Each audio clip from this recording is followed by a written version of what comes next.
Hello students, good day. So instead of doing the normal classes that would occur in the Google Meet, I thought of doing this one to record the supposed lesson for today, which is all about the site of the first mass because I had to do an important thing today. So instead of just giving you an activity, I'll be recording my discussion for the third topic, which is all about the site of the first mass. So without further ado, let's start with discussing today's lesson. So before we proceed with any information regarding the site of the first mass, let us first discuss the background of the author.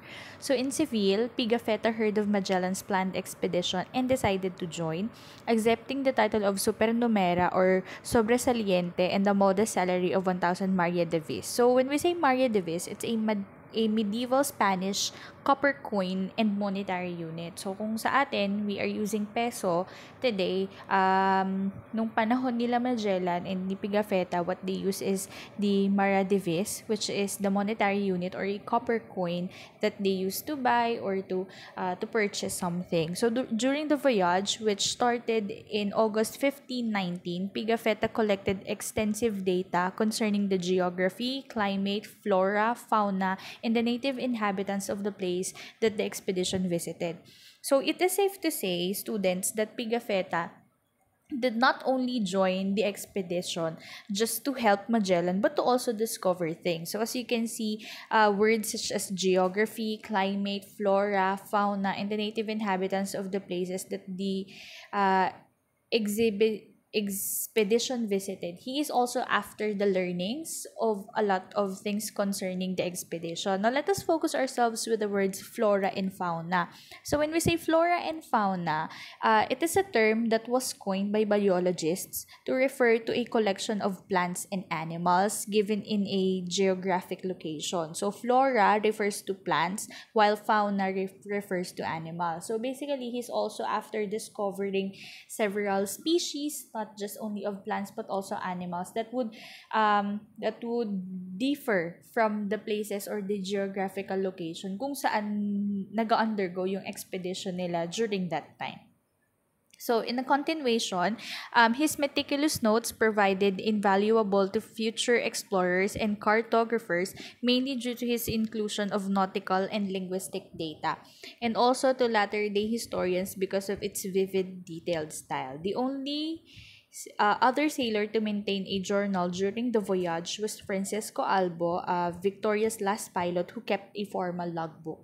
So, with the first bullet, as you can see, Pigafetta is like a good storyteller. He vividly remembers the details. He tried to explain them in a very detailed way. And I would like to discuss what is a cartographer. So cartographers are persons who draw or produces maps. So nakatulong yung ginawa ni Pigafetta with his journal and his expedition together with Magellan to, to somehow discuss what are the things that he saw, saan makikita si ganito, anong direction, is it in south, is it in east, in north, and south. So mainly, it helped them to figure out or to picture what type of place or kung anong klase ng anong lalabas sa mapa ang ginawa ni Pigafetta dun sa kanyang journal. So it was only Francisco Albo, who was the Victoria's last pilot, who kept the formal logbook of Pigafetta. So without Francisco Albo, we cannot really consider or we cannot really have a primary source that is as good as Pigafetta's work. Kasi kagaya nga nung diniscuss ko the second meeting, there are two sources, the primary and secondary sources. And we can say that this one, the logbook of Pigafetta, is called primary source because it is an account firsthand, a first experience of the person that was there in the expedition together with Magellan. So, historical background of the document, the journal of Antonio Pigafetta was dated during the exploration of Fernando Magallanes, or also known as Ferdinand Magellan, to the Spice Islands. It is when the monarchs of Spain wanted to flourish Christianity as the sole faith and as well as for colonialization for expansion of Spain's territory.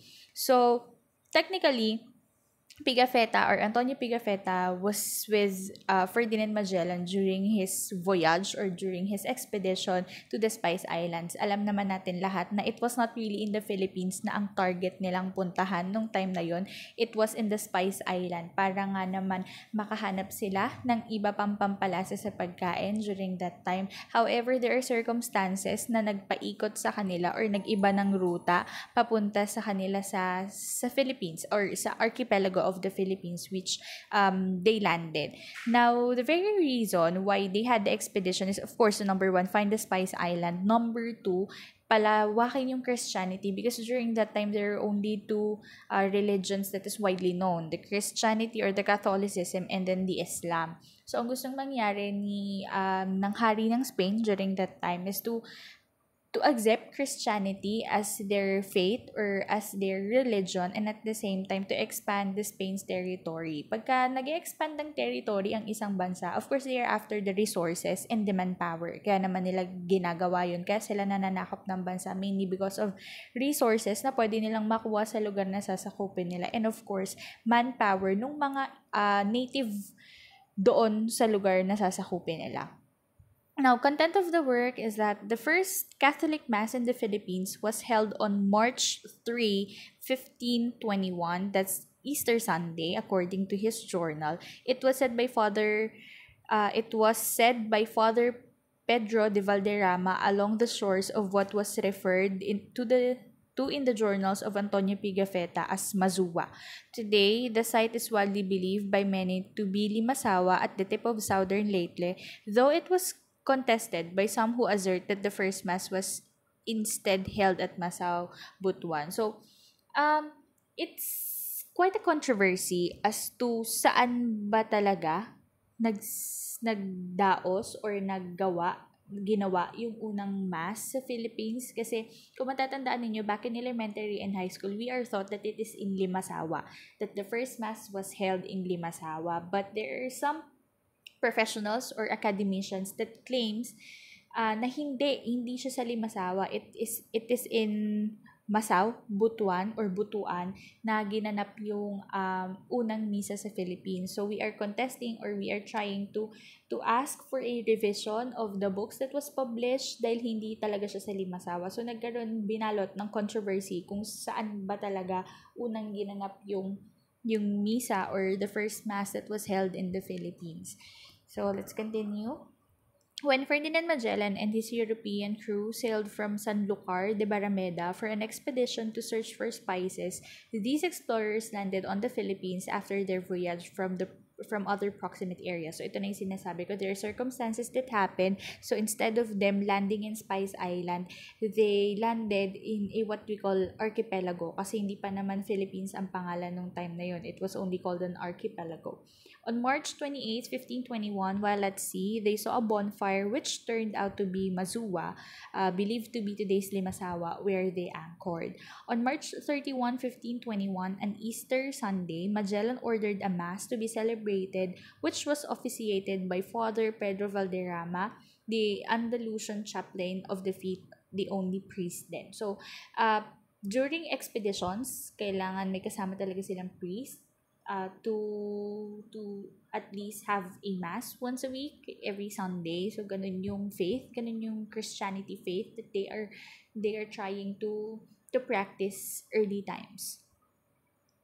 So, continuation. Conducted near the shores of the island, the first Holy Mass marked the birth of Roman Catholicism in the Philippines.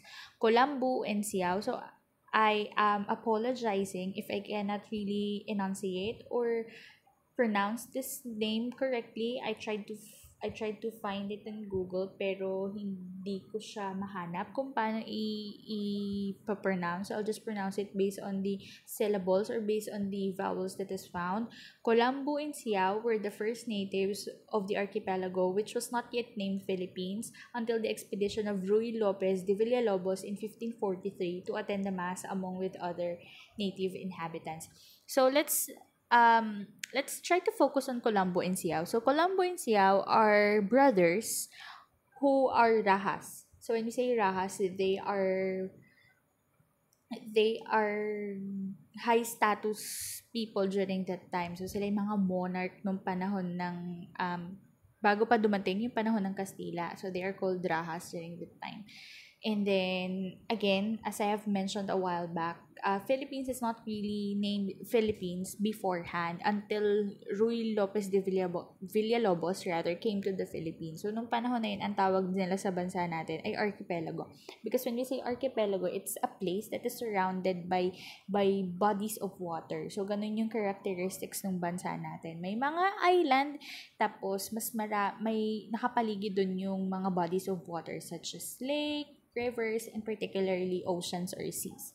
And then, during the stay of Magellan and his crew in the inhabited island of Humuno, as what Pigafetta has documented in his chronicles, according to Gomez, 2019, so Gomez, that is mentioned here, is a secondary source or a professional when it comes to history. So, siya na yung nag-interpret ng primary source, which makes him the secondary source.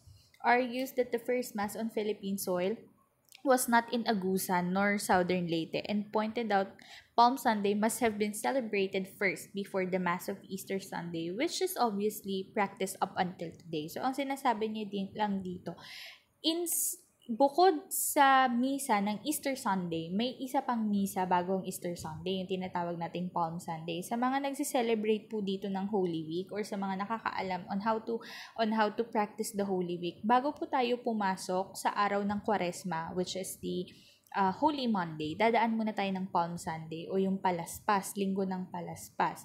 May simba sa Linggo ng Palaspas, tapos papasok na tayo sa Kwaresma, Holy Monday, Tuesday, Wednesday, Monday, Thursday, Good Friday, Black Saturday before Easter Sunday.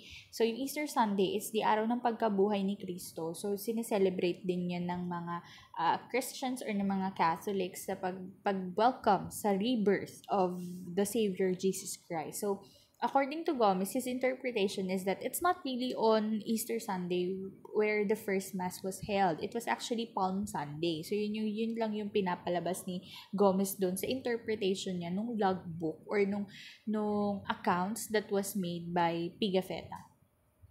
In the account of Pigafetta, Gomez noticed that he failed to mention some points of the journey where the masses were held. One example is when they were at the port of San Julian. Pigafetta mentioned about a mass held on Palm Sunday, which was held on April 1, 1520 during their voyage to the west, but never mentioned about Easter Sunday.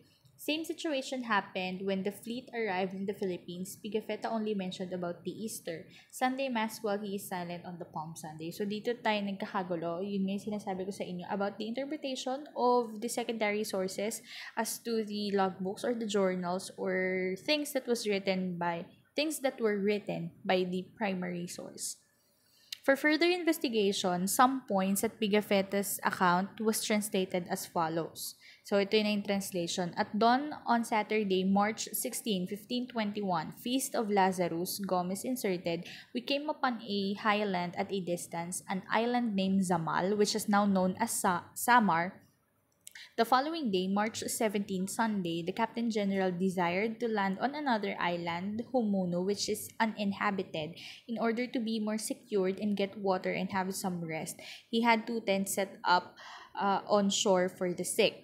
On Monday, March 18, we saw a boat coming towards us with 9 men in it. This marks our first human contact with Europeans, giving signs of joy because of our arrival. At noon on Friday, March 22, those men came as they had promised. And we lay 8 days in that place where the captain every day visited the sick men who he had put ashore on the island to recover. As observed by Gomez, the instance wherein Pigafetta had written about the mass said it had 2 things in common. They are both held in the shores and there are Filipino natives present. Another passing evidence, a document found concerning the landing of Magellan fleet in Tuluan, which is Homonhon, and the treaty with the natives featured in a blog post in 2004. It first came out on an article published in 1934 in Philippine Magazine featured by Percy Hill and once again featured by Bambi Harper in her column at the Philippine Daily Inquirer back in 2004. So, what is the underlying message, or what is the bottom line of this one? There are things, or there are issues concerning as to saan ba talaga unang ginanap ang misa sa Pilipinas. Is it really in Limasawa, or is it in Masao, Butuan? So that's the question. Up until this very moment, maraming nagtatanong whether maniniwala ba sila sa account na sa Limasawa. But on my opinion, on my personal perspective, I think that the only person who can actually attest to this one is the person who wrote the journal.